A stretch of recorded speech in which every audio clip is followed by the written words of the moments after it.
Welcome to TWitWoW, the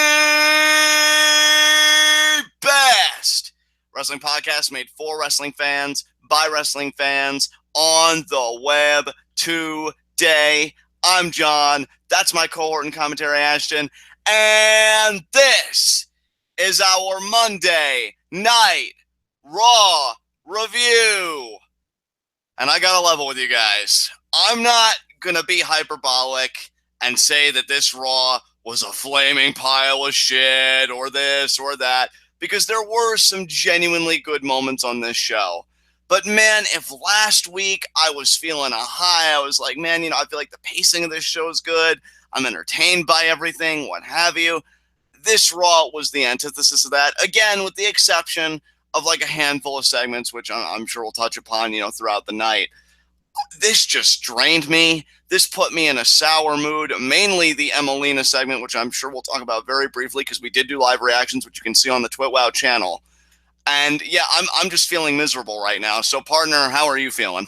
I'm so sorry that you're in such a bad mood, but I'm not really feeling that much better than you, honestly. I actually, just to illustrate how bad this Raw was, you guys, I literally fell asleep at 9:40 and woke up at 10:40 for the Raw Women's Championship match. That's how boring this was to me. And also, I want to top that off by saying this Raw spoiled me on Enzo freaking Amore. Yeah, and you know what? On my side of things, guys, and really I should apologize. My note taking was going well because I'm trying to be better about my Raw notes because it's such a big program, and I want us to. Well, I want me really to be more succinct about a lot of the segments. It went to shit after the Emelina segment. I just think it drained me to actively care and participate in the show. Again, not to say that there weren't good things here after that fact, but man, a few diamonds in a mound of manure ain't worth digging up for me. It just really, really bad. But partner, do you have any other preliminary remarks you want to make? Because I'm just very curious to get through this, given the state you and I are in. Well, as far as preliminary remarks, no, I don't think so. I think we can probably get into our first segment of the night, which is going to be really interesting, I think. Oh, let's just get right into it. Heat of the night. And I got to be honest, I only have 2 heats of the night tonight. Again, I don't want to make it seem like the end of the world and I've got a roster of 500. No, only really 2 things irk me tonight. One, you guys could probably already tell because we did live reactions to it. I'm going to get it out right out of the way. Emelina. Now, yep. My big problem with this, just so I can be specific, okay? Pro wrestling, a lot like any other TV show, it's about the journey. In fact, I think Max Landis, and I'm not talking about the Wrestling Isn't Wrestling vid, he actually did a video before that. I wish I could remember the title of it.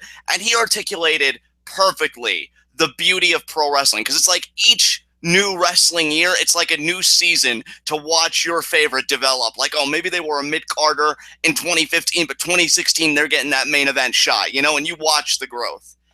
Emma is an exemplary performer, an amazing women's wrestler. And I'm not just talking about the in-ring, because I will say, for as much as I love a good in-ring performer, you ain't going to do shit without a character and understanding yourself on the mic and this and that. But Emma's got that too, especially as a heel. We're like, yes, if there's a women's revolution and everything, Emma should be at the forefront. She should be doing like all this stuff. You and I love Evil Emma to death. I know a lot of our fans love Evil Emma to death. But then they do this makeover, Emelina, and I'm hesitant immediately. Immediately my butt clenches, right? But I'm like, okay, I'll give it an open mind. Because dude, and I can't stress this enough because I know we have people, not so much anymore, and I'm thankful, but I know we do have 1 or 2 fans that are like, you guys are so negative about Raw. I don't want to be, dude. And I know you don't want to be either. It's just I know what I like and I know what I hate. And I hate, and I can't wait to hear what my good friend Jackie, follow her on Twitter, name4Jackie O, she's amazing, cannot wait to hear what she fucking thinks about this. Because you mean to tell me that because pro wrestling is about the journey, I spent 17 weeks with fucking vignettes for a performer that deserves so much better, only to come out and say, well, now you're going to see the makeover from Emelina. back to Emma. And you and I had a little bit of a discussion about it in the main event. Let's finish what we started, shall we? Because you said we know how bad Raw is, that they don't have a plan because of Meltzer and this and that. And I understand that, but it doesn't make it okay. It doesn't make it okay for Raw to just be like, well, we don't have a plan, Emma, so just go and just be like, oh, you're going back to Emma because, that we could at least do something with that. Are you fucking serious? Do you want to know what could redeem this? And it's not going to happen, just to be clear, but this is the only thing in my mind that could actually redeem this. What could redeem it? If not next week at Fastlane, if at Fastlane Bayley beats Charlotte, and then Emma goes after Bayley, and they have, or Emma gets involved in the women's championship match at WrestleMania. That is the only way that this could possibly be redeemed. Anything short of that is going to be a massive disappointment, and I'm expecting the disappointment option. Yeah, I mean, dude, I completely agree with you. And guys, for the record, this is as verbose as I hope to be for the rest of the night. I'm just so angry. Like, I can't remember the last time I was this angry at Raw. Because I can understand being miffed or being apathetic. I am that way a lot of the time. I am boiling inside. Because this is a brilliant performer. And you're fucking around with her. Like, dude, the thing is, Emma is legitimately, like, you called her a brilliant performer, and you're not wrong. But you're not giving her enough credit. She's not just a brilliant performer. She's literally the best female performer on the WWE's roster between both NXT and the main roster. Because here's the thing. See if we can name all of the women on WWE between NXT, SmackDown, and Raw who are better in the ring than Emma. I'll start. Asuka. Have fun finding someone else. Here's the truth in my mind, right? Now, this is not a diss, and I cannot stress this enough, because I know it seems like on every Raw review. I was actually hoping you would try and think of somebody else who's better than Emma in the ring, other than Asuka. I can't, because I just think she's that well-rounded. Okay, well, that was like the first step of my little, tirade here. Please two, continue. Let's name everybody WWE who's better than Emma at talking. I'll start. Becky Lynch, and possibly heel Sasha Banks. I think possibly, yeah. Well, I'll give you heel Sasha Banks too.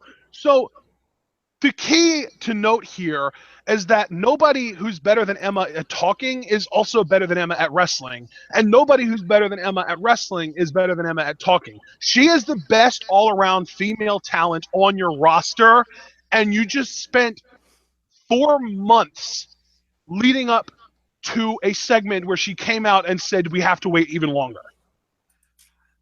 Here is the truth in my mind, and then I'm going to pass it to you for your first heat of the night. I'm curious if you have a full roster or how many you're packing, but you'll be able to give your first one if there are any. And this is not a diss at Charlotte fans, because I know we have fans seemingly on every Raw review when we talk about Charlotte saying, oh, but she's really good. You know what? If they like her, great. I'm happy for those people. Because, hey, trust me. Her. Like, no, I'm not going to try and convince you that you're wrong about somebody you like. All I'm going to do is try and convince you that I have all the right in the world to have my opinion of Charlotte being awful. Yeah, because my problem isn't with the fan base. Every performer's got a fan base and dissenters. It comes with the territory. My problem is with articles like fucking Forbes. Oh, is Charlotte already the greatest female performer in history? When the fact is, when it comes to Emma, she can do everything that Charlotte does, not only 100 times better, but just times 10. She could do everything Charlotte does better, plus everything that Charlotte can't do at maximum fucking level. Like, I feel like the only thing Charlotte can do that Emma can't do is a moonsault, and I'm only saying that because I've never seen Emelina try a moonsault. Exactly. So, like, she could. It wouldn't surprise me one bit if she was able to do it. But for now, we'll just chalk it up to, that's the one thing Charlotte does that Emma can't do is a moonsault. And really, honestly, I don't need a moonsault in my matches to enjoy them. So I don't really care about that. But what I do care about is in-ring psychology, which Emma has out the ass, and the ability to actually be convincing with your offense and with your selling, both of which Emma is great at and Charlotte is trash at. Yeah. I mean, look, for me, that's all I want to say, because if I really vented my full anger, we'd be here all night. I'm curious, how many heats of the night are you packing? What do we got going on your Well, side? I really only had two, but one of them was the one that you already mentioned involving Emelina. Okay, so what's your other one? And then I do have a nitpick on top of that too. So my other one is the continued overprotection of Roman Reigns because he went Yes. against your tag team champions tonight in a handicap match, and he won by disqualification. But then when they were trying to double team him, he still one upped them. These are your tag team champions, and Yeah. Roman Reigns one upped the tag team. Like, it's pathetic. It's ridiculous. Nobody gets protected like this. Not even Cena gets protected like this right now. Dude, it's funny you say that because, first of all, you took my other heat of the night, so now it could just be all you with your nitpick. But it pisses me off because I was really trying to rack my brain. Like, was Cena ever protected like this? Was, anybody, like, just going through? And I'm like, no, like, don't get me wrong. They had their moments that angered me, too, because I'm like, really? You had to do that with them? But with Roman, it's like, why are you so scared to make the man look vulnerable when he already has the attire of a fucking Kevlar vest? Like, if you protected him anymore, I really don't even know what you'd be left with. It's just incredulous to me, especially because you're still trying to make the Roman Reigns babyface project a success. Aren't one of the innate characteristics of a babyface that they're supposed to be on some level, even if not always physically vulnerable in some way? Because we as human beings identify with vulnerability, and yet Roman Reigns seems like he's Dude, I'm unfucking telling you, touchable. I've been saying this for years now. The key to writing a great babyface is that they need to fail a lot. And when they finally do succeed, that's when it feels that much better when they do it. Yeah, yeah. And oh my God, When was the see, last time Roman failed at anything that he actually wanted? the guy honestly looks to me like he's never failed a day in his life. The guy looks to me that he goes to that college and everybody's like, oh yeah, I had to, do so much waitressing for like 8 years to pay for my tuition. Oh, I had to write a brilliant essay and get scholarships. And then Reigns is like, huh, I'm a legacy. That to me is fucking Roman Reigns. And God, I don't know, man. The idea that they go to such lengths to protect him, even at the expense of tag team champions, which is the only reason I'm not angrier about that, like in my hierarchy that was below Emelina, is, let's be honest here, the club have been pretty much a joke their entire run. It's just now they're a joke for Roman Reigns' benefit on this particular night. And, they're never going to stop overprotecting him. Even at Fastlane in the match against Strowman, which I should be fucking stoked about because Strowman's amazing. You know that they're going to find the out like, oh, Undertaker interfered or this happened or that happened. So, Roman could have beaten Strowman on his own, man. It's like, come on, man. Can't anybody else look good? I don't know. But what's your nitpick, brother? My nitpick is that you gave away Bayley winning the championship for the first time on the main roster away on a random ass episode of Raw. I have something to add to that, but do you just want to elaborate and give your full thoughts before I kind of respond here? Because I do agree with you. To me, Bayley winning her first Raw championship should have been saved for WrestleMania. This is actually really similar to something they did with the Usos a few years ago, where everyone felt like it was kind of building up for the Usos to win the tag titles at WrestleMania, and then they ended up winning them at, like, I think Elimination Chamber or Fastlane or something like that. And it was just kind of like, it was a cool moment when you kind of just isolate it and look at it as an independent moment, independent of everything else. But when you kind of take the context into account and you realize that, like, they were literally like a month and a half or 2 months away from a stage where they could have had that same moment, and it would have meant like 100 times more at that bigger stage, you kind of begin to realize that maybe that wasn't the best decision. And they just did that exact same thing with Bayley, who is a way bigger deal as a face than the Usos ever have or will be. Yeah, dude, here's my thing with the title win. First of all, you're 250% right. I mean, this was a Mania moment, if there ever was one, presented to you on a silver fucking platter. And the thing is, the really awful thing is, I feel like they did this because Vince is so much of a mark for records and streaks that this was his way of not having to break Charlotte's pay-per-view streak at WrestleMania. Because if Bayley would have won the title at WrestleMania, it would have ended Charlotte's pay-per-view winning streak. And I think Vince is this much of a mark for records and streaks that he did this to avoid having to do that. And look, let me just say before I go into my personal next point, kind of attach it onto your nitpick.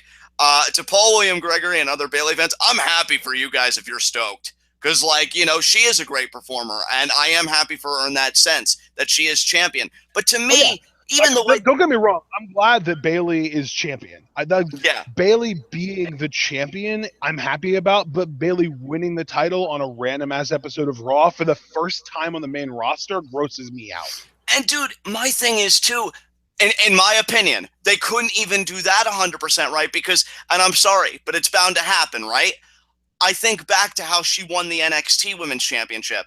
That story was so good because she was belittled by Sasha every step of the way. Oh, you'll never do it, Bayley. Oh, you're just a loser, Bayley. You're weak. You're pathetic. And then they go out in Brooklyn and tear the fucking house down.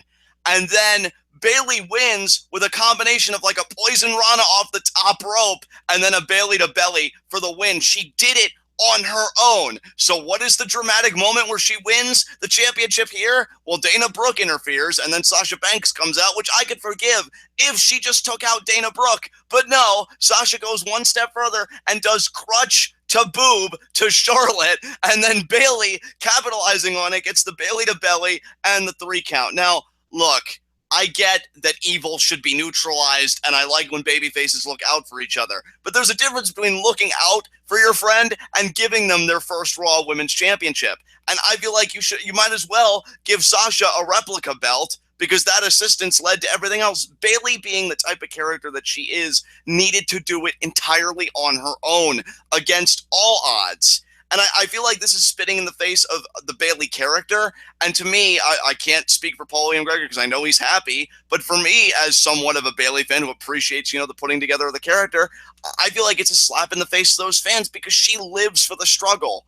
What struggle was there tonight that she won on her own? I just feel like the whole execution to me left a lot to be desired. And I can't even be that enthused about it, which is really a shame because she is a quality performer. This is not a knock against Bayley. This is a knock against the utilization of Bayley. And I just really want to make that distinction clear. Right. And you bring up like Bayley needed Sasha to win, but to be fair, Bayley had a figure 4 leg lock locked in on Charlotte, and then Dana Brooke raked her eyes. So Charlotte would have needed Bayley to win. I think all Sasha was really doing was just evening the odds up. Yeah, and I can see that point, but you know what then? That just goes to my larger point, and you even said this on last week's Raw to WoW. Why do you have to overbook all of your championship matches or do these screwy finishes? Like, why couldn't they? Because they did it straight at Royal Rumble, and Charlotte won, which, by the way, that still leaves a bad taste in my mouth, because I can even give you the point, right, of evening the odds. I will grant you that. That still doesn't change the fact that why are we creating this perception that when it's pay-per-view, Charlotte can win clean and beat somebody like Bayley who fights from the ground up and from her heart, even if it is with something brutal like a natural selection on the apron, which they always say, oh, it's the hardest part of the ring. But on Raw, even if it is evening the odds, Bayley has to get the clusterfuck. That seems so backwards to me. Shouldn't the heel always capitalize on the chaos and the babyface dig down deep and win with their natural ability? Dude, nothing makes fucking sense. I don't think you realize. I feel like you're late to the train here. PW Gregory and a few other people on Twitter and I have been saying for months now that Charlotte is booked better as a baby face than just about anyone else on the roster because I know. she loses her title in these television situations where if she was actually supposed to be a baby face, you could make the argument that like, oh, she's she's not expecting to have to defend the title. It's out of her element. It's against maybe an opponent that she hasn't had time to scout or whatever. But then when it comes to the pay-per-view, when it actually comes down to the one-on-one wins, Charlotte always comes out on top. That is the penultimate, not penultimate, that's the wrong word. That is the ultimate baby face, though. Like, that is the freaking ideal booking for a good guy, and it's Charlotte. So, again, like, they give her this is what's so freaking stupid about the way Charlotte is treated, right? Right. Charlotte is given some of the best heel promo material in the WWE, and she's simultaneously given some of the best babyface booking in the WWE. I have never been more Jimmy's rustled about an individual in the history of the WWE and the way someone has been treated in the history of my viewing of the WWE, going on 20 years now, Right. other than Charlotte. Like it blows my mind because like they're clearly they see her as the past, present, and future. They see her as like this freaking goddess that has been dropped into their laps that they can now spoon feed all of the gold to in the freaking world. And all I see is a tall girl with some athleticism and zero other abilities that translate into the world of professional wrestling, other than having a father who was in the business and coming up through the business. She obviously didn't inherit any of that because she doesn't understand heel psychology. She doesn't understand how to cut promos. She doesn't understand how to sell long term. And yet, here we are. She's about to become a 5-time women's champion with a championship that's been active for less than a year. You know what? You articulated my sentiments perfectly. I know me complaining about the way Bayley won the championship because I think her and her fans deserve better. I think she deserves a better story. I mean, again, you just look at Brooklyn.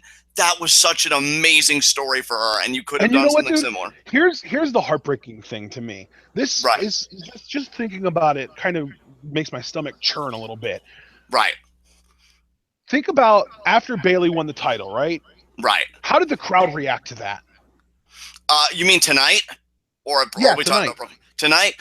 They seem somewhat happy about it, but I don't remember the Well, no. pop being You like, know what? oh, You're making my point even better. How did they react to Brooklyn?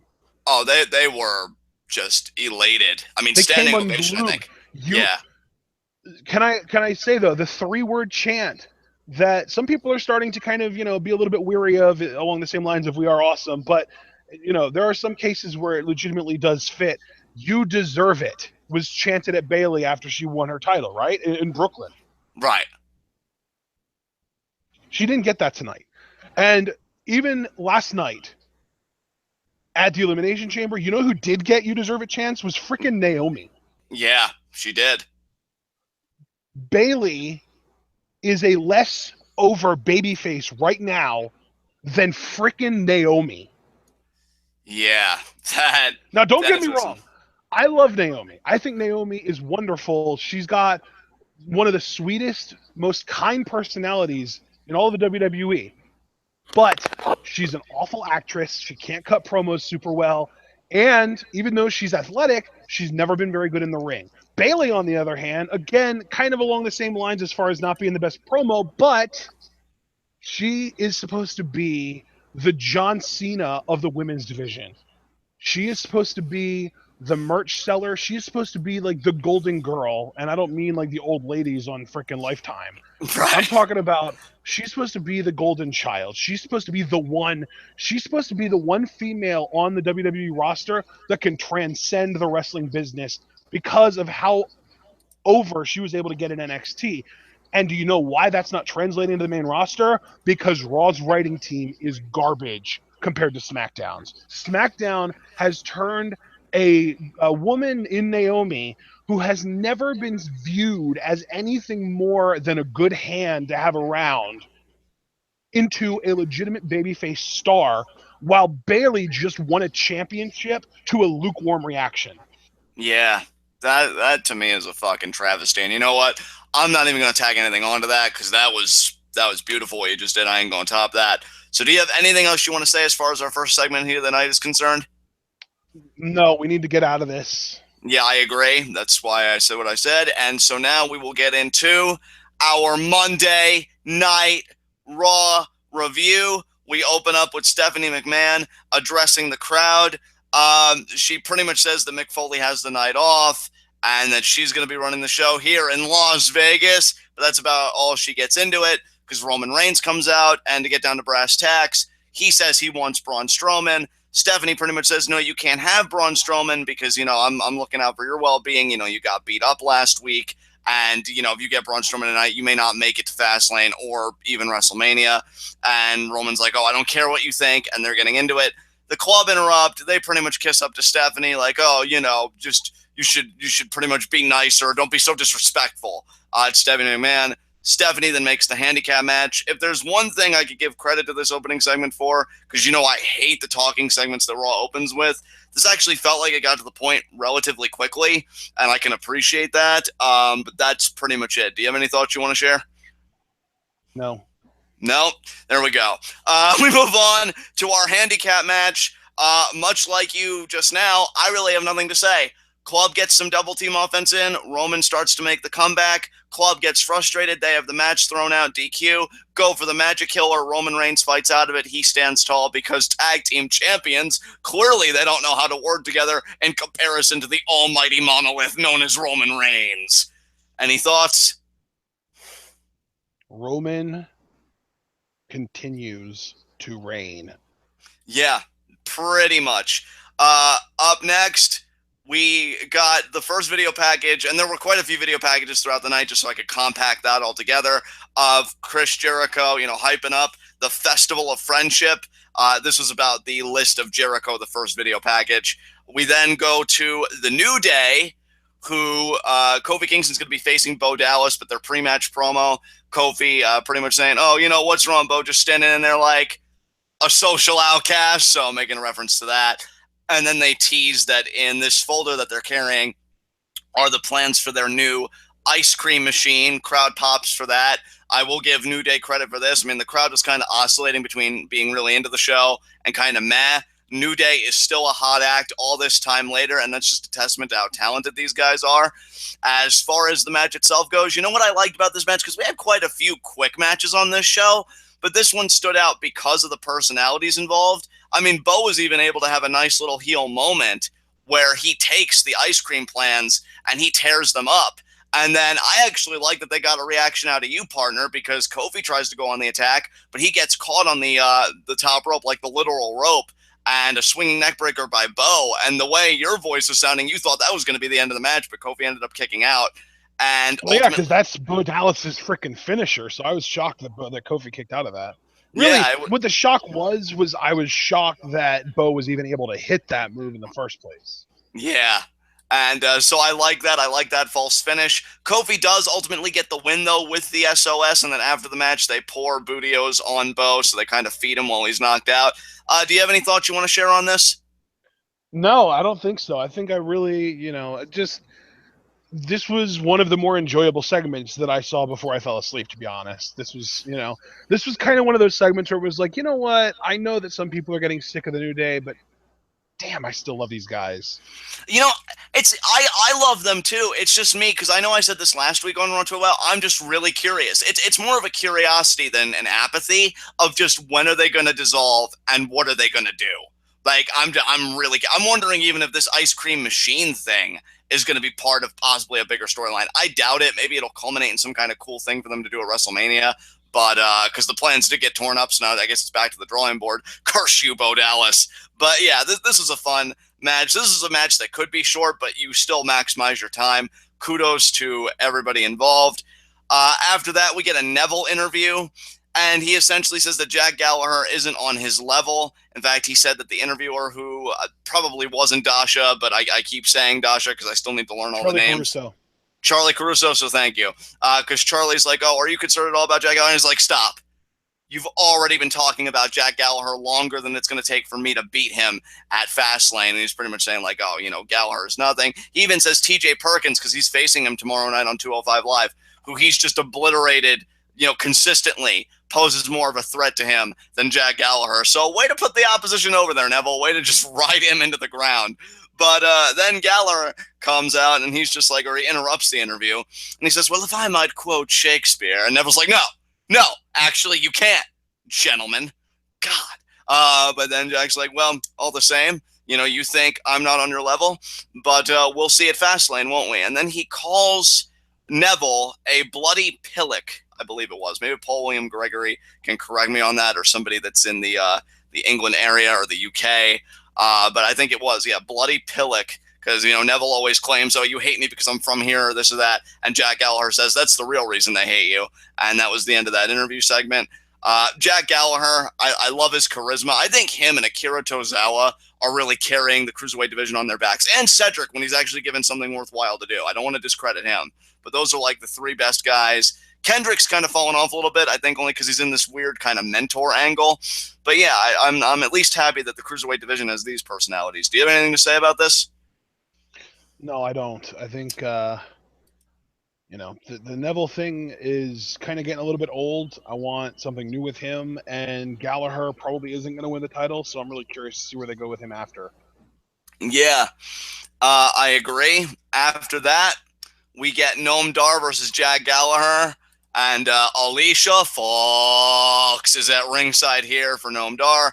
Unfortunately, it does not help because Jack Gallagher still picks up the win.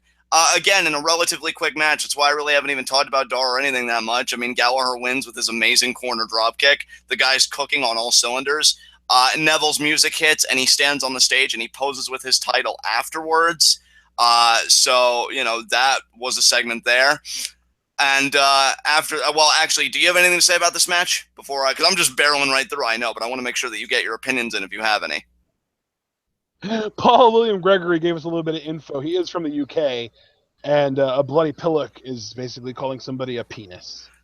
That's amazing. So basically, like, he called him a dick. Yeah, that's amazing. Good on you, Jack.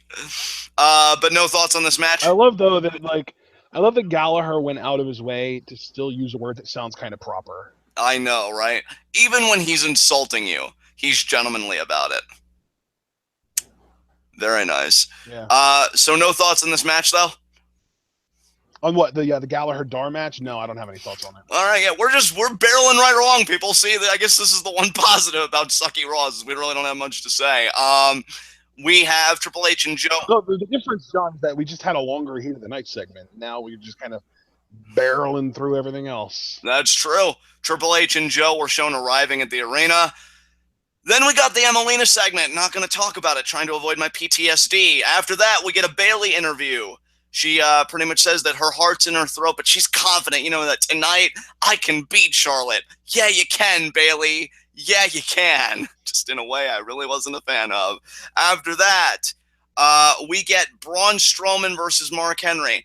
I'll be honest, I love Mark Henry, but I really don't like it when he works baby. I find him a lot more interesting as a heel. I think that's kind of a universal consensus. So this was kind of Braun's weakest showing, but I don't think it had anything to do with Braun. I think it was really just the opposition.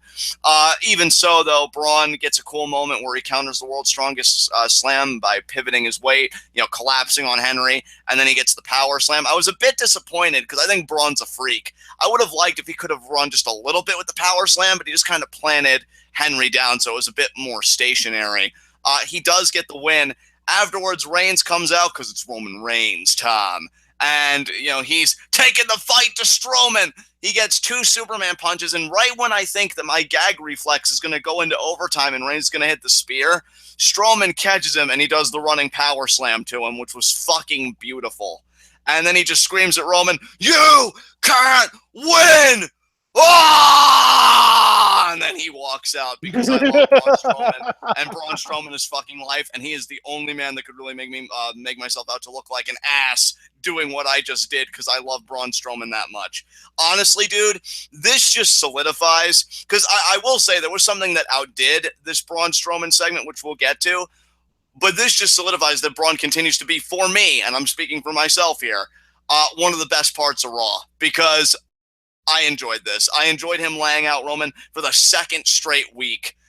Enjoy it, Braun, because they're really going to make Roman seem really, really strong at Fastlane. But, man, Braun just continues to click for me. He's cooking on all cylinders. I freaking love him, and this was great stuff. Do you have anything to say about any of this? No, I mean, look, here's the thing, guys. Braun Strowman is definitely one of the best talents on Raw. Just as far as like the full package, as far as like he's got the look, he's a good enough worker, he's a shockingly good talker. I really like Braun Strowman. I'm actually a little bit on the apprehensive side, but I am hoping that he'll get the win over Roman at Fastlane because of The Undertaker. Yeah. Yeah, honestly, I'm the same way as you. Like, I hate the idea that Undertaker's going to have to come out when I just feel like Braun Strowman, the way he's been presented, he should be able to beat really just about everybody legitimately that he comes across. But honestly, I don't want Strowman his mystique, like his streak that he's got going on, to end at Reigns' hands, when I feel like a babyface, akin to a Sami Zayn or something, could benefit so much more from it, because Roman's already been given the fucking world and a half. He doesn't need this too. So I'm definitely inclined to agree with you there. But moving right along, we get our backstage confrontation between Cesaro, Sheamus, Enzo, and Big Cass. Cesaro and Sheamus pretty much blaming Enzo and Cass for costing them the Raw Tag Team Championships. And Enzo gets up in Cesaro's way. It's funny because you said that Raw spoiled Enzo for you. And reliving this segment, I'm kind of there with you. And that's another tragedy because I fucking Dude, love these guys. But I would love to know who came up with the idea to make him use this. Oh, what do we got over here? A cup of haters catchphrase, because it is garbage. Literally, the worst thing that's ever happened to Enzo Amore was whoever it was, whether it was him or someone in management, decided that a cup of haters was a good catchphrase because it's trash. here's my thing. Like, I don't even disagree with you. Like, it doesn't bother me as much as it does you. What does bother me? It bothers me quite a bit, actually. Like, every single time Enzo shows up, I get excited, and then as soon as he says, "Oh, what do we got over here?" I roll my eyes and tune out because I don't care. And maybe it's just me, because maybe I just haven't been here. And if so, I guess I apologize. But I don't remember Enzo being this much of a dick. Like, I really don't like the way he's been written either, because it's like, Samus and Cesaro have a very legitimate gripe. And yet you guys are going to act like you're the victims, and Cass has to step in front of you. And even he kind of sighed like, oh, well, Enzo, I got to clean your shit up again. And Enzo's like, yeah, that's right. So, like, sit the fuck down. The fuck you doing? Like, I want to like these guys, and I still do. It's not that I've completely turned on them, but has somebody tell me, am I wrong here? Has Enzo always been this much of a dick? Because I don't remember it. Like, I know he had his moments, right? But I always felt like he always had that likability to go with it. I really haven't seen that here recently. It's bad enough that he had the whole Rusev, not Charlotte, Lana garbage. And then this, it's just like, man, Enzo, you really are kind of a prick, aren't you? But that's just me. I really didn't care for this. Moving right along, we got a sit-down interview with Samoa Joe and Michael Cole. Now, let me just say this very quickly about this. I love this, but I always find it awkward when they do stuff like this while the live crowd has to crane their neck and, like, watch it on the Tron. Like, I actually am really a big fan of these Michael Cole sit-down interviews. I was sad when they discontinued because I thought it was a cool thing for the YouTube channel. Yeah, I thought it was a cool thing for the WWE YouTube channel. It gives talents a chance to kind of work on their speaking. They get asked these questions. They get to hype their feuds, what have you. I like them, and I think Michael Cole actually does a great job. It just, to me, there's a disconnect when you do something like this when there's a live show in progress. So that's a little nitpick there. Outside of that, though, Joe knocks it out of the park again. Now, let me ask you, bro, was this where you fell asleep, or did you see this? Because I'd love your thoughts on this if you did see it. Yeah, I did see this. I saw this. I fell asleep right before the Festival of Friendship, believe it or not. Okay. So what did you think of the Joe promo, though? Because I thought he hit it out of the park again. Yeah, I mean, I love that Joe. He's not really a sociopath. That's more Kevin Owens. But you can tell that Joe is a very focused individual. He needs to be able to compartmentalize his emotions from his professional life, because even if he doesn't want to do certain things, if he feels like it'll benefit his relationship with Triple H, he's going to do it anyway, because that's all that matters to him as far as a business standpoint goes, is just making Triple H happy, doing things for Triple H that Triple H would want him to do, and just really paying off the debt that he feels he owes to Triple H for Triple H getting him in the door in the first place. And can I just say, like, first of all, that was an excellent summation of pretty much everything Joe said. But I've just got to highlight one, like, soundbite that Joe had that I fucking loved in this. And I'm like, oh, man, this really gives me hope for a Samoa Joe heel run on the main roster. Because Michael Cole, and I'm actually glad he asked this, he said, look, when you look at Triple H's past relationships, Shawn Michaels, Batista, Randy Orton, Seth Rollins, they've all soured. How do you know that you're not going to sour? And Joe, without missing a beat, looks right at Michael Cole and says, well, the difference there, you want to know why they soured? Because Triple H had to prop them up. They needed Triple H to be propped up. I handle my own business. I don't need Triple H to fight my battles, and he doesn't need to fight my battles for me. I take care of things myself. So he pretty much says, I'm better than all these guys because while they, in some way, shape, or form, had a dependency on Triple H, I stand alone. I stand on my own 2 feet and I take care of business. I love that. He pretty much did what I wanted Seth Rollins to do as a babyface, and that's give a reason for his association that would tell us, yeah, this is legit. And it's like, oh, Rollins, what makes you different from Owens? Well, really nothing, but let me talk about why Owens is terrible. That's a disconnect there. But Joe straight up is just like, no, I am different from those guys because I can handle my own shit. I love that, dude. Love that Yeah. so much. So much. So yeah, great sit down interview there. I just wish that something like that could have been done, live for the With crowd to actually Rollins. participate. Yeah. And yeah, that would have been cool too. I mean, I really can't wait for Rollins to come back, hoping that the rehab is going well. Everybody's saying that he should be able to make WrestleMania, which is a relief. And WWE's clearly banking on that because Michael Cole did ask Joe, what Rollins says when he comes back, he's going to slay the king. How does that make you feel? And then Joe's like, why are we talking about Triple H? Isn't this about me? And I'm like, yeah, Joe, it is about you. Fuck these Triple H questions. But yeah, great stuff. Anything else you want to say about it before we move on? Well, it's also I wanted to bring back up because you mentioned the question about Triple H. Cole also asked Joe about his victory over Roman Reigns, and Joe makes sure to kind of rest assured that it wasn't a fluke, and that he's simply better than everyone else. And yeah, so Joe really asserting himself. I love that. But once we got to, I believe, our next segment, we had was this the Sami Zayn versus Rusev match? Because I know I was awake for that. Yes. Yes, and we do. Yeah, Sami Zayn versus Rusev. Here's my thing. I know people are kind of divided about this match. I liked it because I'm a. Well, I shouldn't say I'm a Sami Zayn fan. I should say that I've always acknowledged Sami Zayn is a solid in-ring worker and he always brings the goods. I'm a fan of Rusev. So you got two guys that know what they're doing in there, and I love that they play up the size and power differential. Very basic ingredients, and you get, in my mind, a solid match. I know they're doing this whole thing with Rusev, not really getting his Cody Rhodes or undashing Cody Rhodes cosplay quite right with the face mask and everything, and actually did come off at one point during the match, and Rusev, putting it back on. So that was kind of for me. But, Sammy gets the win, and it legitimately felt hard fought, because Rusev was bringing the kicks and the power game and everything, and he was pummeling Zayn. But Rusev made one mistake. He got knocked out of the ring. He's starting to come back in. Sami Zayn gets the haluva kick and the win. And then the interview that he has afterwards pretty much says, that's a great feeling because he was asked, how does it feel, rebounding after losing the United States Championship match last week? And he says, oh, it's a great feeling.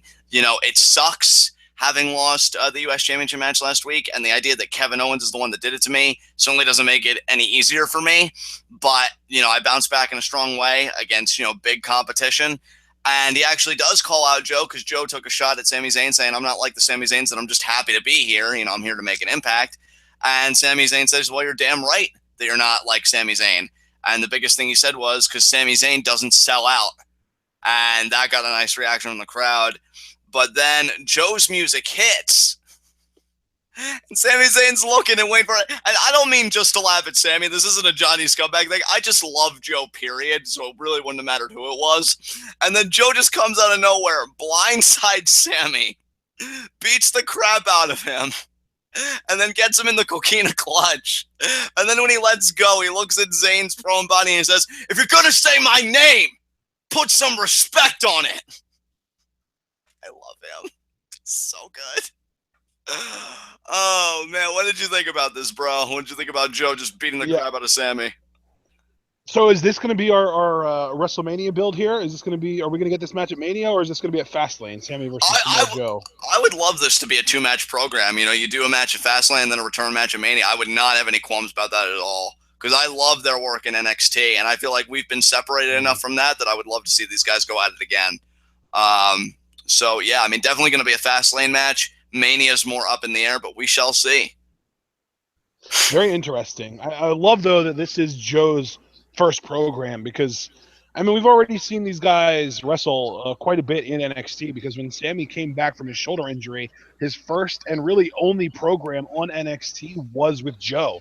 And they had, I think, 2 or 3 matches, one of which was 2 out of 3 falls, and they were all pretty freaking good matches. So this should be a really good way not only to just introduce Joe to the main roster with like a real program, but also to really kind of establish just how much of an asshole he is. Because Sammy's the perfect good guy for him to go against. Oh yeah, Sammy is the perfect foil for a heel like Joe.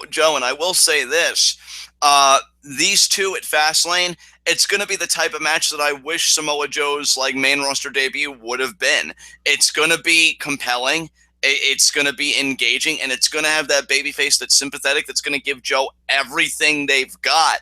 But Joe is just going to prove to be too much, which that's how he should be booked, because the guy is a legitimate force. I would never, for as much as I could take pot shots at, well, really everybody when I'm so far away, and like, yeah, you ain't shit. What was that? Oh, nothing. Oh, shit. With Joe, I wouldn't even want to take the chance being this far away. On the off chance that it would get back to him, he'd find me, and he'd be like, oh, you want to say something? I am so sorry. That's Joe to me. A guy that just strikes fear in the hearts of everyone. So him and Zayn. Is it safe to say that Samoa Joe is the Tomohiro Ishii of WWE? Yeah, because I wouldn't want to fuck with Ishii either. So yeah, definitely. And I really can't wait for him and Zayn to work together at Fastlane. Really, honestly, with the way the card is looking right now, that could be the match of the show. And I'm looking forward to it. So we shall see. After that, we get Tozawa versus Aria Daivari. Big fan of both of these guys. Kendrick on commentary, pretty much talking about, oh yeah, I'm a mentor. And, me and Tozawa were a lot alike. Battle cry of Tozawa still over. I like that. I hope it continues to be over. And the guy's work is just perfect. And I love Aria Daivari too. The guy can sell. The guy has a great heel persona that he just knows and he's committed to. Not really his time right now, which is unfortunate. I still hope one of these days maybe he'll be looked at seriously to be given something to do. But I totally get putting all your eggs in the Tozawa basket because the guy is just so much fun to watch. That German is a thing of beauty, and he does win the match with that here. I'll tell you, even if it's not at Mania, even if he's not the one to end Neville's reign and it does turn out to be Cedric Alexander, Akira Tozawa, in my mind, isn't far behind. Like that guy, that Cruiserweight Championship is going to be around his waist eventually. I'm pretty confident in it. I just think he's got an energy about him. The crowd's very receptive of him. Things just seem to be clicking for him. And yeah, Kendrick just gives him a thumbs up. Tozawa doesn't even acknowledge him. If those guys have a match soon, I think that could be an excellent match. That might actually be a match that I'd go out of my way to see that episode of 205 Live if it takes place there, because they're just two top-notch workers. And yeah, good stuff here. Do you have any thoughts you want to share about Akira Tozawa's second match? Do we think there's a chance that Tozawa might be Neville's WrestleMania opponent? I still am putting the chance out there, but I know the real big toss-up is it going to be him or is it going to be Cedric? And I don't know really who's looking more likely at the moment, but yeah, I wouldn't be surprised if Tozawa got the nod. Well, what kind of momentum does Cedric have? Yeah, really none right now. I feel like he's kind of there, but he really hasn't done anything noteworthy. So he'd really have to step his game up in between Fastlane and Mania, to yeah, that's true. That's true. I don't know. We'll see. Could be interesting. But yeah, I love Tozawa. It's good to know he won tonight over a solid heel hand like Daivari. And this was definitely a point where I was asleep because I don't remember this match at all. Yeah, and it was a relatively quick match. Again, a lot of these on this show, it felt like. And Tozawa got the win. But we come to, easily in my mind, segment of the night, the Festival of Friendship. I should say, too, because I'm consulting a wrestling website for the notes. I know that there were things they left out. We do see earlier before all this, Triple H conversing with Owens backstage, and then Owens and Jericho backstage. And I think Triple H just pretty much came and said, have a great night, guys, or good luck, or what have you. And so, yeah, just kind of lay the groundwork there. And then we get our Festival of Friendship. Now, not only did I love this, my friend James, who we all had the fortune of experiencing in the Bayley versus Charlotte live reactions, and I'm glad he was able to join us, he was texting me that this was the greatest thing he had ever seen. He fucking loved it, dude, and so did I, because Jericho, I know I've had my moments with Chris where I'm like, really, Chris? Come on. He came back to do this. But this run has been fucking gold. And he was so in to everything here. He comes out in this bedazzled, almost like sequin and stuff kind of attire, silver looking. And I think he's got like the Vegas showgirl dancers, and he's like, yeah, and he's all like fired up. And I think Kevin Owens was like already in the ring, and Jericho's high energy is like, Festival of Friendship, yeah! And oh my God. And then he's just like, Kevin, because we have the greatest friendship at WWE, I got you a few gifts. The first one was from the artist, I believe, Rolf Guggenheim. And it was this statue that seemed like two individuals, but they were kind of like intertwined with each other, and their heads were like barely touching. So I almost thought it kind of almost had like a sexual quality, because it almost looked like they were about to kiss, but it was just really like tightly bound individuals. And Kevin Owens is just looking at it like, Chris, what is this? And Jericho's like, oh, it's a Guggenheim. It's like they're bound together like you and me. We're always together. And you could just see that Owens is just trying to repress all of the hate right now, because he's just like, oh, Chris, I don't understand this. And then Jericho's like, no, Kevin, I understand. It's abstract. It's not for everybody, but I know you'll love this. Now, I don't know the formal name of the painting, but Ashton, are you familiar with the famous painting where it's like God is reaching his hand out, and then the angels kind of, you know that one? Well, yeah, it's I think it's God and Jesus, actually. You said an angel, but I'm pretty sure it's God and Jesus. Oh, God and Jesus. Okay, well, Chris did a kind of rendition of that painting called The Creation of Kevin. Kevin's in the place of God, Jericho is Jesus, and Kevin just looks at it like, Chris, what is this? And he's like, what? It's the creation of Kevin. I made it for you. I think it's a brilliant painting, and you could, hang this up in your house. And then Kevin, and I gotta say it, because he's a father, damn it, actually says, I have 2 kids. I can't hang this up. You don't even have any pants on. And Jericho's like, oh, it's art. You don't need pants. He actually said that, by the way. I'm not. By the way, the name of that painting is The Creation of Adam. Okay, and Jericho even said, that's on me, because he even said, well, we go from the creation of Adam to the creation of Kevin. And then Jericho says, which is probably one of the best lines of the whole thing, it's art. You don't need pants. So true, Chris. So true. And Kevin still hating everything because he's a dick, and that's why I love him. Chris Jericho's like, okay, Frank the Magician. And Frank the Magician, he pretty much makes like, he does a scarf trick, and Owens is like, oh, well, scarves are more your thing, Chris. And then he takes this like ball of fire, and he makes a flower appear. And then Kevin looks at Chris Jericho, and he's like, Chris, I don't know how much you paid this guy, but I'd look into getting your money back. We got our son a magic kit for Christmas. He's 9, and he could do all the same stuff. And he's 9. Like, he really drove that point home. My son is a child. This is a grown man. These tricks aren't impressing me. And then Chris is like, yeah, I'm not impressed either. You know what, Frank the Magician? I think he actually called him Friendship the Magician, not Frank, which is even better. Friendship the Magician, you know what happens when you don't make Kevin Owens happy by making an elephant disappear, huh? You know what happens, Friendship the Magician? You just made the list! And, of course, gets a huge pop. And then, Kevin's just like, look, Chris, what is this, man? Come on, man. What's going on? And Chris is like, you know what, Kevin, you're right. My best gift is really what I should have done last week, because I know I got in that match with Goldberg, but you know that I always have your back. And so what I'm going to do tonight is I'm going to take Goldberg out. I'm going to call him out right now. We go to commercial at this point. We come back. He says, come on, Goldberg. Come on out here.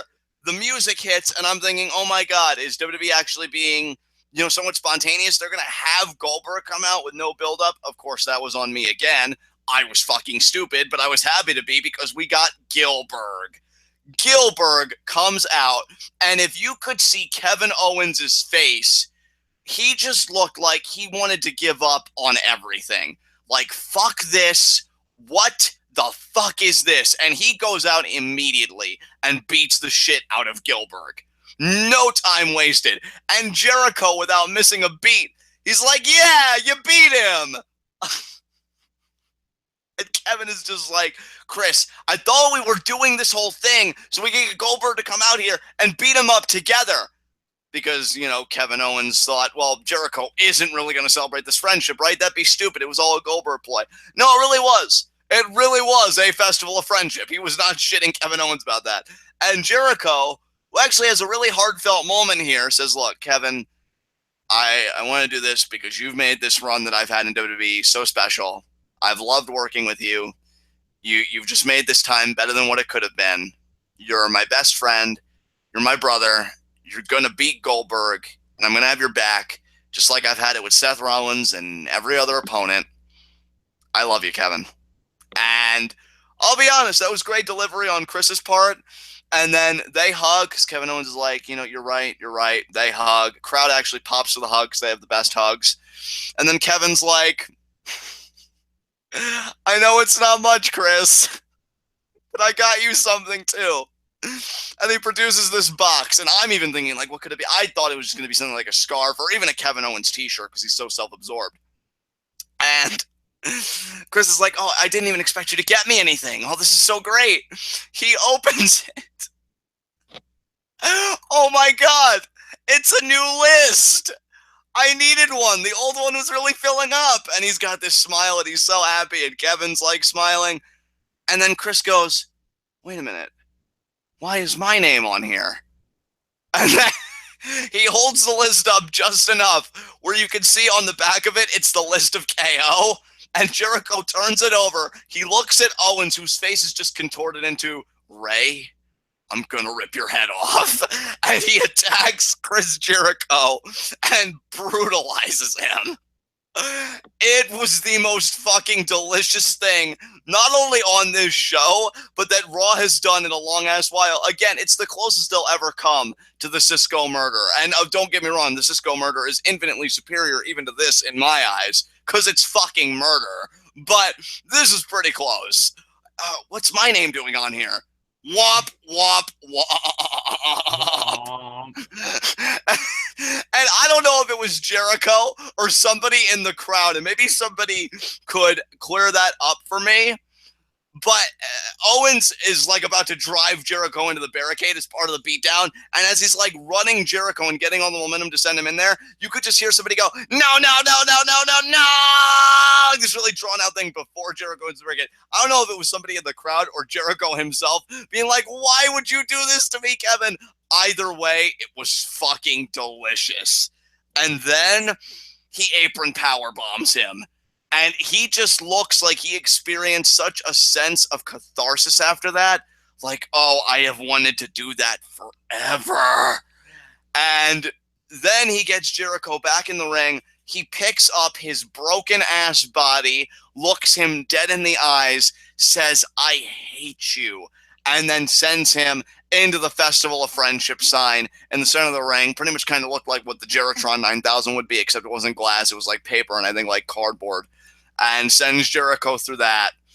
And Owens walks out with his title. If I have any misgivings about any of this, like the Owens we saw that was savage and brutal, that should have been the beginning of the title run. Because it doesn't change the fact that Goldberg is still going to bitch out Owens at Fastlane. We all know this. This doesn't change anything. If anything, this solidifies it more now, because now the Jericho ace in the hole immediately out. But man, this is what, can I just say, because I know you fell asleep, so I don't think you'll have much to add. I really do hope you go back though and you watch this, because this was so good. But this is precisely why I'm excited about mid-card Owens. Like, I know I should want him in the main event, but I've been saying recently a lot that he was a lot more credible and just a lot more entertaining to me as Intercontinental Champion and working with those other guys, moving his way up the ladder. And if this is just a taste of what he'll do in his U.S. Championship program with Jericho, and then hopefully go on to do the same thing as U.S. Champion, please give me all of it.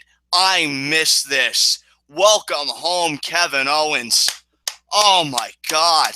This was fantastic. And hey, Jericho was great. He has been fire. His lines have caught on. Again, that spiel about how Kevin Owens made the run so special for him. The delivery was great. This isn't me like experiencing, Schadenfreude at Jericho's expense. It was a great segment. I am just so happy to see, even just for this one segment, a return to form for Kevin Owens. And if we get this return to form, but the price we have to pay as he goes back down to the mid card, honestly, I'm willing to pay it. Because him in the main event has just been a fucking joke. And it shouldn't be, but it has been. This was a breath of fucking fresh air.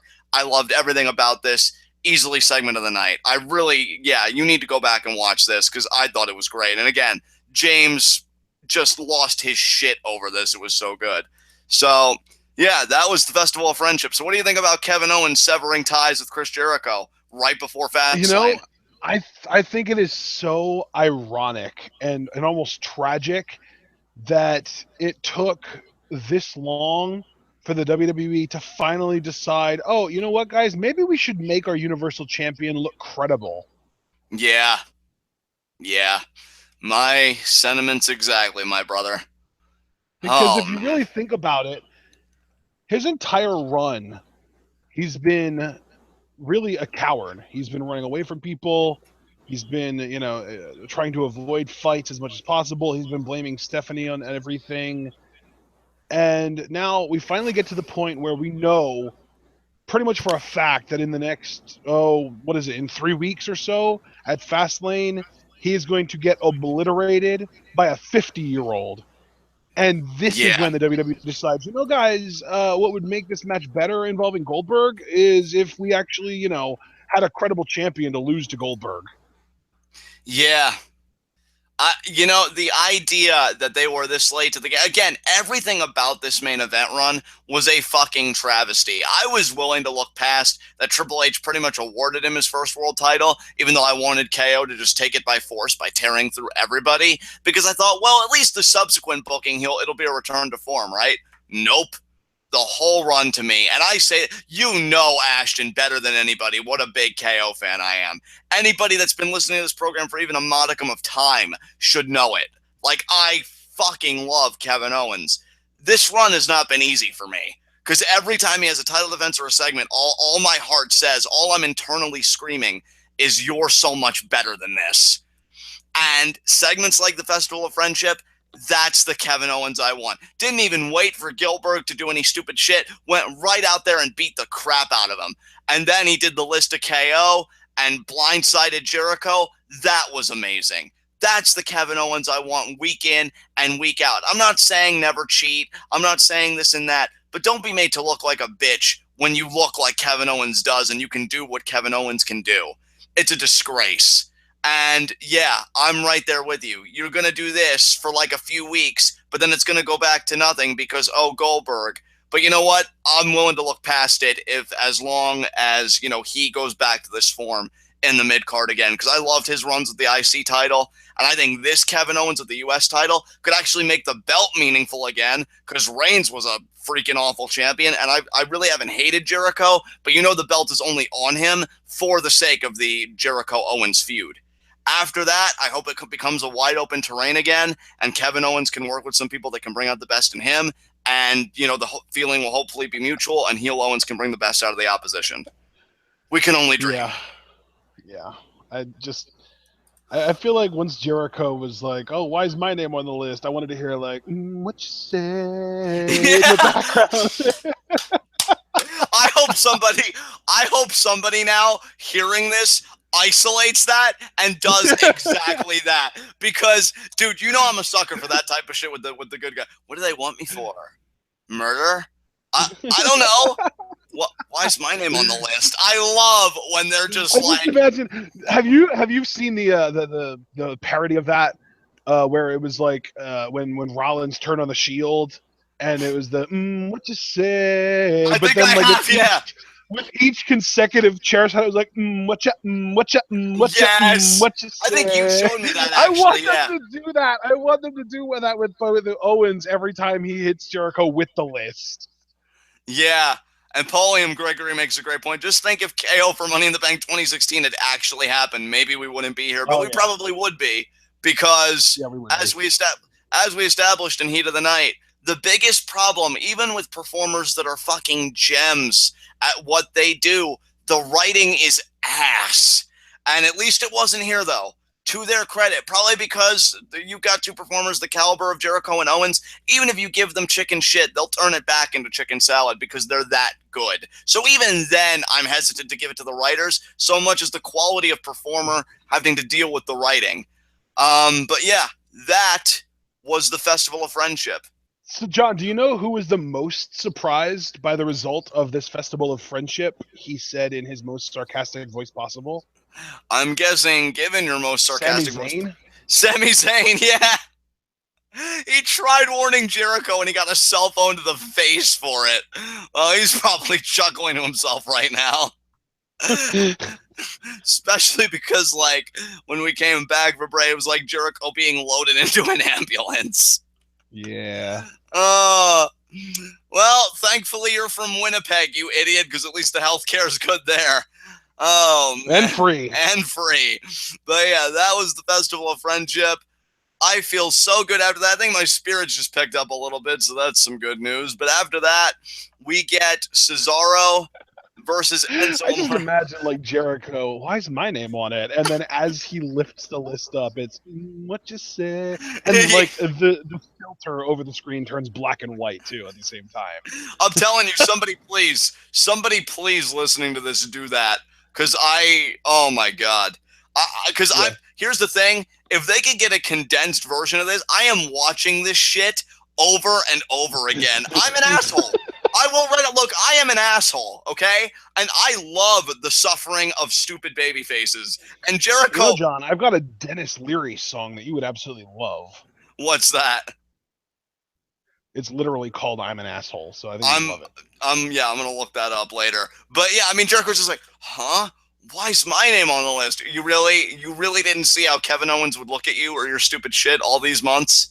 How he would rub the temples counterclockwise? You're really asking why your name's on this list? Come on, Chris. You're one of the most dastardly heels in WWE history. You really can't put two and two together? Wow, he really did go soft for Kevin Owens. That friendship really did mean a lot to him, apparently. Kevin? Well, yeah, that's the whole point. Jericho just got turned face by force. Yeah. Never had a friendship like this, Kevin. I'll never let you go ever. Yeah, the feeling isn't mutual. What? Surprise, motherfucker. Bam!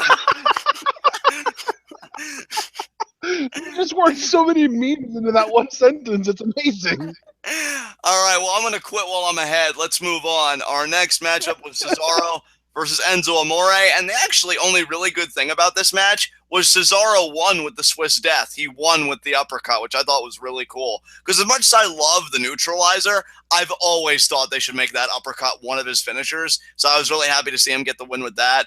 I don't think there was a giant swing here, despite the fact that Corey Graves really wanted Enzo to get swung around for like the rest of his life by Cesaro. So Cesaro wins, and again, a quick match. I'm going to be honest with you guys. I didn't see this. Apparently, Sasha Banks and Charlotte had a backstage confrontation. Did not see that. Again, this Raw really drained the energy out of me.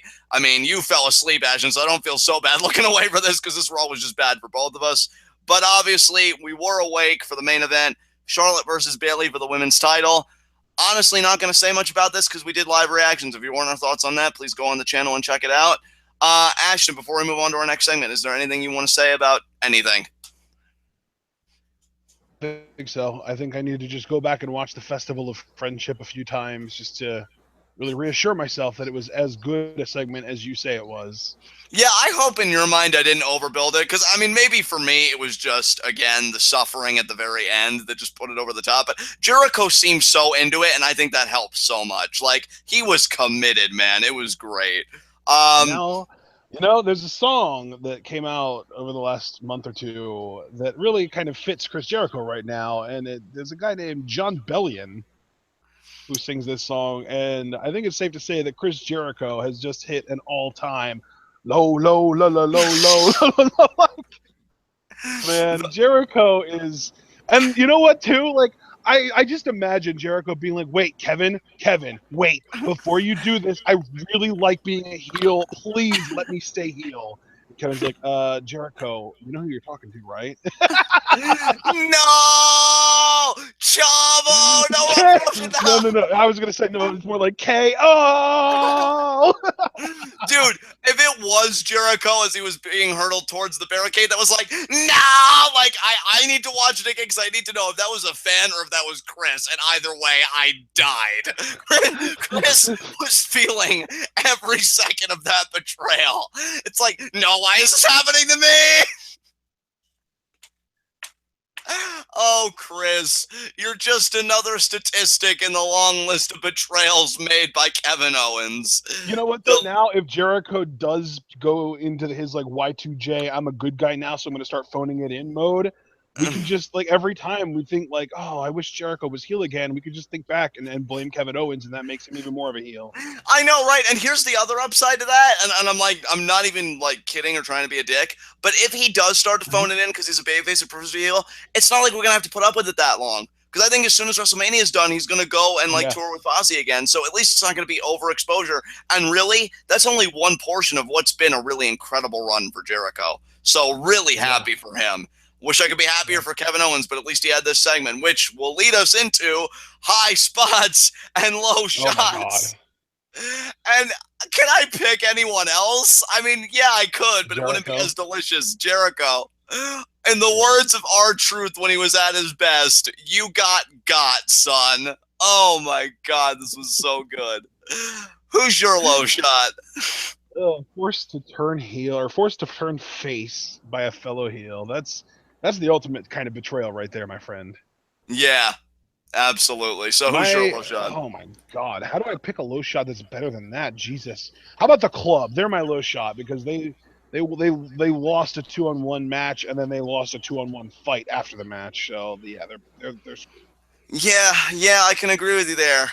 My high spot, and man, it feels good to say this, and I could really commit to this if this segment existed in a vacuum and we didn't have to deal with all the prior stuff of his run. But this one night was amazing. Kevin fucking Owens. First of all, okay, I've said enough about the beatdown, and I'm gonna keep saying stuff about it here in a moment. But he was still a father in this whole thing. Jericho, I can't have this art in my house. I have 2 kids, and you're not wearing pants. And you know something, Chris? Art may not require pants, but parenting does, damn it. Parenting does. So kudos to Kevin Owens, parent. Exactly. Kevin Owens, once again, Father of the Year. Titus, screw yourself. And then showing his children how to stand up. Kevin Owens doesn't kiss his son on the mouth. Exactly. And then Kevin Owens showing his children and his amazing wife at home what happens when you need to deal with trash. Because Jericho got the shit beat out of him. Way to go there, Chris. And perhaps what's already going to be an early candidate for my comedy segment of the year, Festival of Friendship, and then my line of the year. Why's my name on the list? Oh, Kevin, you magnificent bastard. With a Raw that's left me this morose, you would be my light that just puts me in an amazing mood. I love you. I always have. I always will. Who's your high spot? That's the first ever usage of morose on an episode of Raw. He deserved it. Kevin Owens deserved it in the sense that he lifted me from it. I feel reborn at the suffering of Chris Jericho. I will drink babyface tears for 2,000 years more, thanks to the charity of Kevin Owens. Bless you, sir. Bless your black heart until the end of time. Who's your high spot? Yeah. He really is like a pure-blood sociopath. Like, that is, like, if you want to know what Kevin Owens' character is, it's sociopath. I don't know what more you need to know. He is the definition of a sociopath. He doesn't know what feelings are, and that's what a sociopath is. I just love that he uses everyone. Like, Jericho, you outlived your usefulness, and you got me in this match with Goldberg. We're done. And he just beats the shit out of him. I mean... Oh my God, Kevin, your writing needs to change, but you don't, and that's all that I feel like matters. one of these days we're gonna get a random segment where Jericho and Sammy are gonna like team up and corner Kevin Owens and beat the shit out of him. And you know what? My heart will bleed for Kevin Owens. And you know the day that I look forward to? I hope, because it actually legitimately is on my bucket list. I mean, now Lucha Underground's taken priority, but I'd still like to go to at least one WWE show. And the only reason I'd pick Raw over SmackDown Live is because of a guy like Kevin Owens. And I hope I get a good enough seat where that man can look at me and say, and first of all, tear up my sign. And then second of all, tell me, you're going to be a virgin for the rest of your life, to which I can respond with equal enthusiasm. You're not even wrong, Kevin. Great job out there. Yeah. Yeah, Kevin. And then he could just look at me like, are you messed up? And then I'll be like, you're damn right, Kevin. And you speak to that part of me every week. I love you. I love you, Kevin Owens. Hashtag keep the dream alive. But who is your high spot? That's what I'm really curious about. Well, before I get to that, I also wanted to point out that Johnny Gargano tweeted out a picture of him removing the gigantic flat screen TV from his apartment with Tommaso Ciampa and saying, "Got to get rid of this thing just in case." Nice. Anticipating the heel turn, guys. Yeah. Oh, that's But amazing. now that I got that out of the way, my high spot is Bayley. She won the women's championship, even if it's regrettably not at a bigger stage. The fact that she won her first Raw Women's Championship is still definitely worthwhile making my high spot. And I just can't think of anyone else who had a better night than her because, like, even Roman got punked out by Braun. Yes, he did. God, that sentence was delicious. Thank you for uttering that. Hits the palate just right. But you are absolutely right about Bayley. Yes, yes. You are absolutely right about Bayley. I won't begrudge your high spot partner. I totally see the logic in that. Let's move right along to Raw request. And I'll tell you, I am in a better mood, but I still want to make my Raw request, even in the face of all that, suck less. But I know that's way too broad. So I'll say, you know what? How do I articulate? Like, just make your writing. You know what? I'm gonna make, even though it's still kind of broad. Here's my Raw request: if you're gonna put something on TV, make sure it has a fucking point. Because I'm still angry about the Emma thing, and like that's got to be what my request is centered around. You want to talk about a women's revolution? That just made a complete mockery of it to me because that's one of your most talented women and you still have shit for her to do. So my Raw request isn't even anything to do with the product we see. It's with the inner workings that we don't see. Get your shit together. I'm not saying you can never do rewrites. I get it. As a guy that writes a lot, I get not being happy with what you've written and like struggling with like what's the right thing to say. I'm even kind of going through that now. So it's not that you don't have my sympathy, but if you're gonna write something, commit to it. Even if it's bad in the end and we don't like it, finish what you start. And I can't even call what you did finishing it. You literally on live television pushed the reset button. That's inexcusable to me. So yeah, I'm sorry if it's still too broad, but I've got to commit to it because I'm still feeling salty. Get your shit together. I'm not saying never do rewrites or this and that, but finish what you start. Because even Lucha Underground, in like, I'll count on one hand the storylines we really haven't cared for, they improvise if they need to, and they finish what they start. And that's all I could really ask for anybody. Of To course, me, the most important aspect of SmackDown Live's storytelling is that they're willing to go with the flow as far as crowd reaction because like the Usos weren't getting any kind of reaction, they turned heel. Carmella wasn't getting any kind of reaction, she turned heel. Ziggler was starting to kind of get to a place where people were more cheering for people beating on him than actually cheering for him, and he turned heel. SmackDown is just more willing to pull the trigger on turning people who aren't getting the kind of reaction they want, and Raw is completely and utterly unwilling to even come close to that.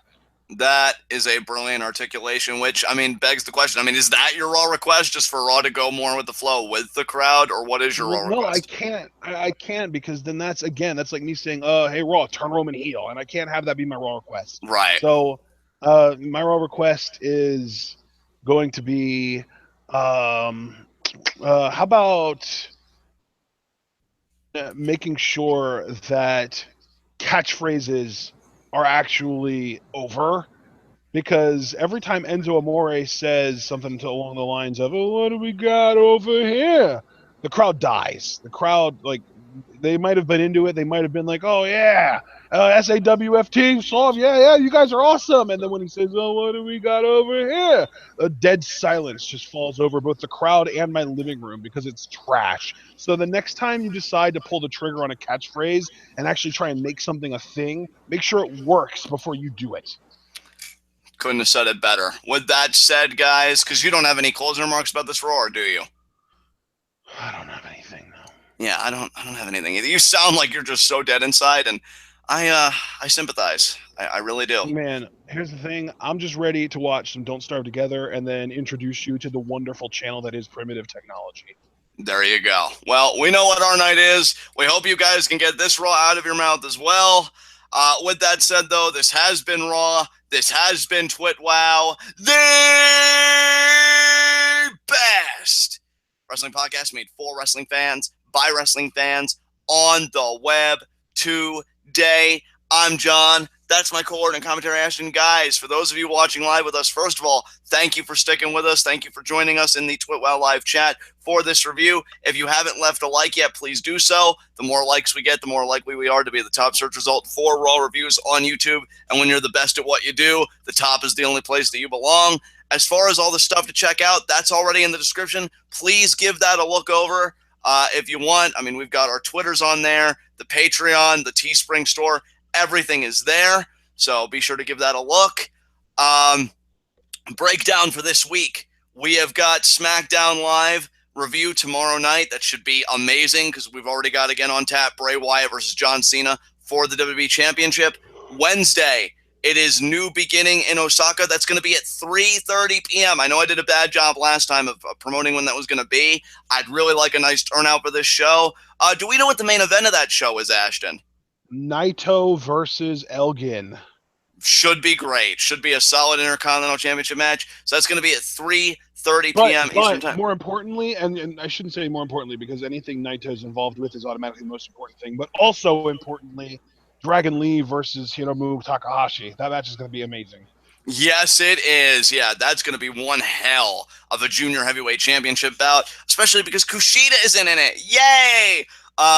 So be sure, guys, to join us 3:30 p.m. Eastern Time. You can convert that to whatever time zone you happen to fall in. That'll be Wednesday, and then I think the rest of the week we're good. We don't really have anything the rest of the week outside of that. So yeah, Tuesday SmackDown Live review, and then Wednesday New Japan New Beginning in Osaka, and that's TWitWoW for this week. So we hope you guys join us. Have a great rest of your night, everybody, and until then, tune in and peace out.